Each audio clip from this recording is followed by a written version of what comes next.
Terminou um pouco antes da hora prevista e depois de uma certa confusão entre dois deputados integrantes, a audiência pública da comissão especial que trata da prisão em segunda instância, mas não só da prisão em segunda instância, do cumprimento de penas também em outras áreas do direito já a partir do julgamento de segunda instância, participação do ministro Sérgio Moro, que veio aqui para defender alguns aspectos dessa proposta de emenda à Constituição, fazer também algumas observações críticas. De modo geral, a gente vai tentar resumir para você como foi a participação do ministro nessa que é a segunda audiência da Comissão Especial, com o relator da matéria, o deputado Fábio Tradi, do PSD do Mato Grosso do Sul, que, em boa medida, fez perguntas especialmente sobre um aspecto que tem dividido parlamentares, que é a questão de essa PEC do cumprimento da pena a partir da segunda instância vai valer apenas para os casos penais, criminais, ou para tudo, que é como o senhor e o presidente da comissão defendem.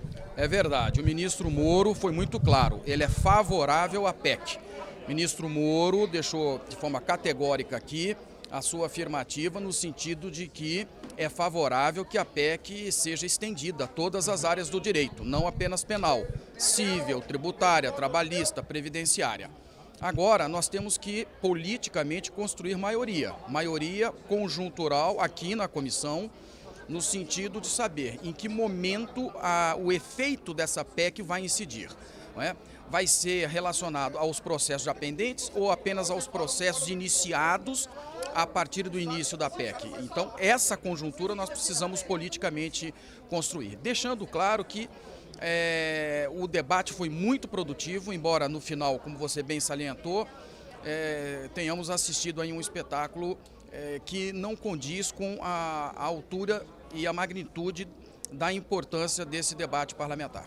Bom, o senhor falou de uma das principais dúvidas agora, que é não só de natureza jurídica, mas principalmente de natureza política, porque, como o senhor colocou, eu preciso construir a maioria.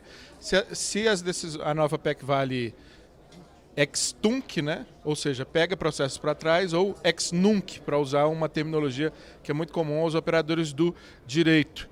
O senhor já tem posição sobre isso? Acredita que isso possa, de fato, gerar resistência política para a aprovação da matéria? Eu penso que retroagir jamais, embora seja uma norma de caráter processual, aliás, por isso mesmo, retroagir jamais.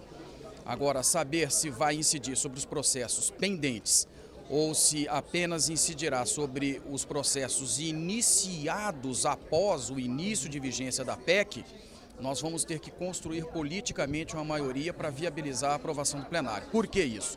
Porque necessariamente a vontade do relator, a vontade pessoal do relator, não é a vontade do relatório. O relatório tem que expressar também aquilo que é possível no sentido de ser aprovado, porque eu não quero apresentar um relatório que vai ser derrotado, não é?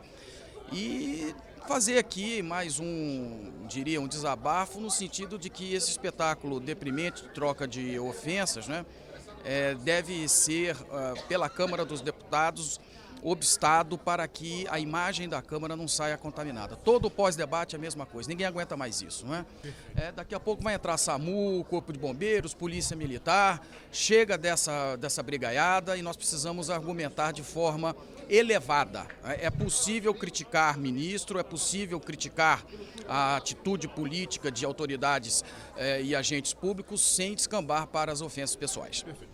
Sobre as observações críticas trazidas pelo ministro Moro em relação ao texto que está em debate, talvez mais importante, a mais contundente, seja sobre a admissibilidade das ações de revisão, tanto a especial, que vai para o STJ, como a extraordinária, que vai para o STF, que, ao contrário do que a gente costuma ver hoje, não são recursos, são ações novas. O texto prevê que precisa da unanimidade para aceitação dessa ação nova no âmbito do STJ e pelo menos 2 terços no STF. Ele criticou, acha que é uma maioria alta demais, maior até do que para rever o mérito, talvez seja o ideal deixar a maioria simples. Como o senhor vê essa que talvez tenha sido a crítica pontual mais importante em relação ao mérito da questão?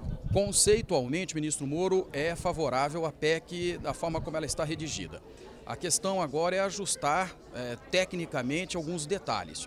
Eu, por exemplo, discordo da opinião dele no sentido de que 2/3 seriam quórum alto, porque eu penso que seria uma forma de não impedir, não tolher, não desestimular o acesso às instâncias superiores por quem se sentir prejudicado. Já que nós estamos antecipando o trânsito em julgado para logo depois da segunda instância, não é justo afunilar ainda mais o acesso às instâncias superiores. Mas estamos amadurecendo nosso ponto de vista.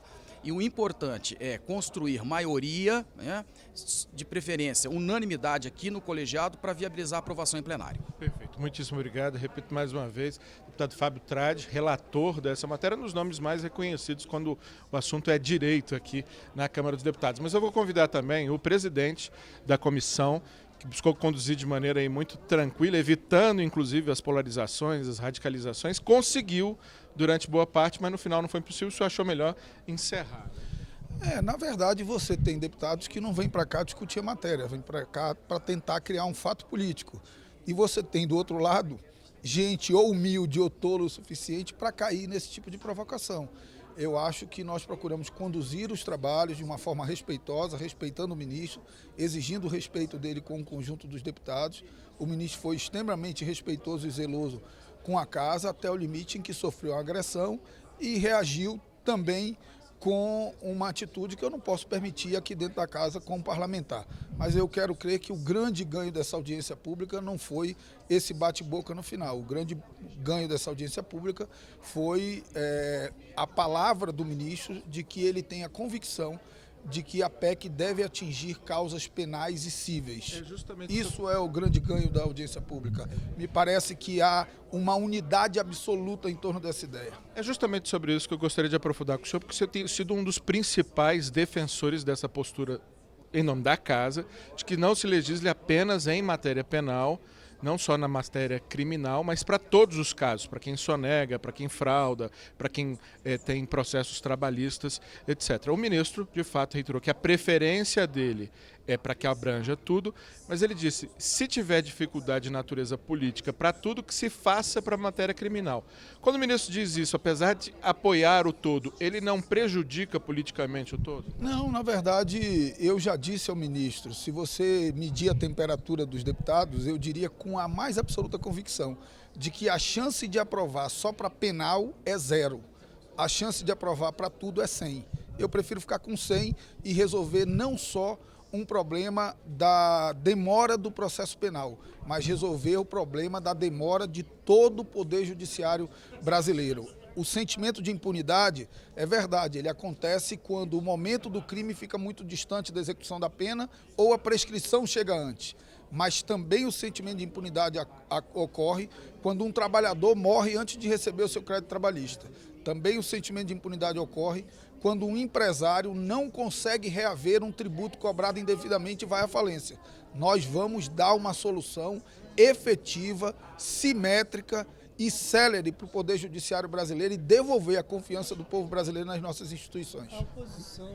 A oposição usou do seu tempo para, de alguma forma, desgastar o ministro durante toda a sessão, mas pouco atacou a PEC em si, né? O que, para o senhor, isso parece um sinal também de concordância com o texto, de um modo geral, pelos parlamentares? Eu digo com muita tranquilidade que se há alguém dentro desta casa que é contra essa PEC, ainda não se manifestou publicamente em nenhuma audiência pública e nem a mim diretamente.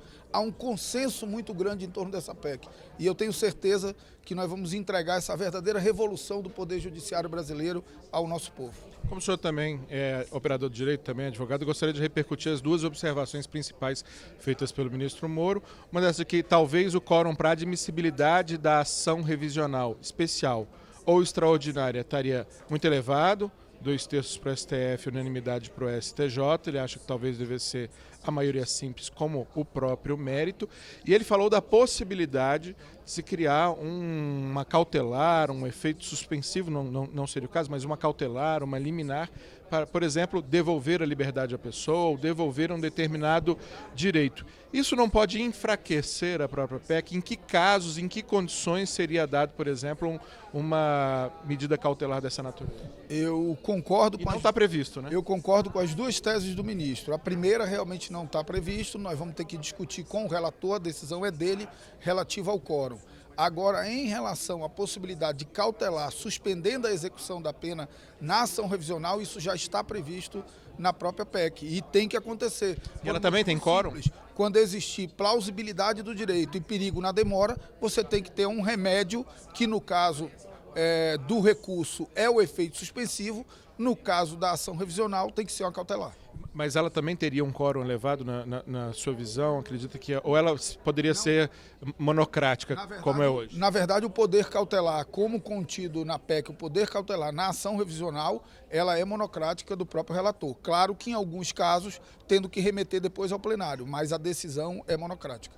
Perfeito. Muitíssimo obrigado. Presidente, então, da Comissão Especial da segunda instância, da prisão em segunda instância, a PEC da segunda instância, é a melhor referência que pode fazer, porque é a segunda instância não só para as prisões, mas para todos os outros tipos de condenação, na esfera penal e também nas outras esferas, direito civil, trabalhista, tributário, etc. A gente vai continuar a acompanhar. O próprio deputado Marcelo Ramos, do PL do Amazonas, que é o presidente da comissão, já fez uma previsão que até o final de março é possível fazer as 8 ou 10 audiências públicas necessárias para instruir esse processo e, em seguida, colocar a matéria à votação na comissão especial e seguir para o plenário, onde carece de votação em 2 turnos, cada turno com pelo menos 308 votos, 3/5 dos membros da Câmara, antes de seguir para o Senado, que já começa a participar das negociações em torno desse assunto. Qualquer momento, mais informações a respeito desse e de outros temas agora na Câmara.